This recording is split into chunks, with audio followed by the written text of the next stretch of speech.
Pourquoi ai-je accepté cette année d'être le parrain du Phonéton 2011 pour venir en aide aux Arméniens et aux Arméniens qui habitent dans la région de Karabakh, qui ont besoin de votre aide? Pourquoi ai-je accepté de succéder à André Manoukian et Hélène Ségara? Pour une raison que certains d'entre vous ignorent sans doute. C'est que moi aussi, comme mes prédécesseurs, je suis un Français de sang mêlé. Je viens de loin.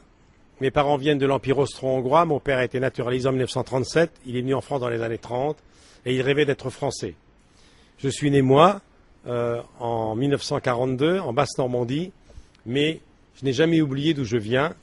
Et je viens d'une région proche de l'Arménie, puisque l'Empire austro-hongrois, l'ex-Empire austro-hongrois, ça a été la Roumanie, c'était l'Autriche, d'où viennent mes parents, c'est aujourd'hui l'Ukraine. J'irai un jour. Donc, mes racines, ça veut dire quelque chose, et lorsque les organisateurs de ce phonéton m'ont demandé si j'acceptais, j'ai immédiatement pensé à mon père qui m'aurait dit de le faire, et à ma mère aussi. Voilà. Parce que lorsqu'on a un nom un peu plus connu que les autres, ça sert à ça. C'est Simone Signoret qui disait, lorsqu'on a un nom célèbre, il vaut mieux faire que pas faire. Donc si mon nom, ma notoriété peut aider, et si vous pouvez entendre ce message, je compte sur votre générosité pour aider à la reconstruction de l'Arménie et du Karabakh. Il y a là-bas des milliers de villageois qui ont besoin de nous, qui ont besoin qu'on les aide.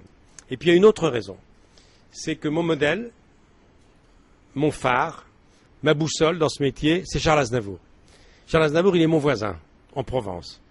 Je l'ai connu il y a très longtemps, il y a 47 ans. Il me conseille, je lui parle souvent, et il m'a raconté souvent d'où il venait. Et puis il y a eu la tragédie d'Erevan, il y a eu l'Arménie.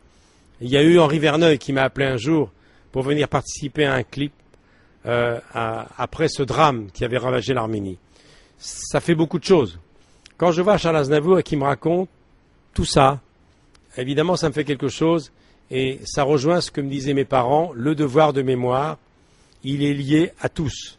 Nous venons tous de cette région compliquée et nous avons tous des blessures que nous ont transmises nos parents, même si elles sont moins douloureuses pour nous que pour ses parents. Voilà la raison toute simple. Et puis il y a une autre raison. Pour la première fois de ma vie, il y a 2 ou 3 ans, à la demande de France Télévisions, j'ai accepté de présenter l'Eurovision. C'était à Athènes. Et le hasard a voulu qu'au cours de la transmission, le groupe arménien et le groupe turc se suivaient. Et dans un élan de spontanéité, toujours le devoir de mémoire, j'ai dit, puisque le groupe arménien va chanter et le groupe turc également, je voudrais rappeler à certains qu'il faudrait peut-être qu'un jour, les Turcs reconnaissent le génocide arménien, qui n'est pas un détail de l'histoire. J'ai dit ça entre 2 chansons. Je ne savais pas que ça provoquerait un tel tollé. J'ai reçu évidemment des lettres d'insultes, mais j'ai reçu une majorité de lettres qui m'ont dit merci.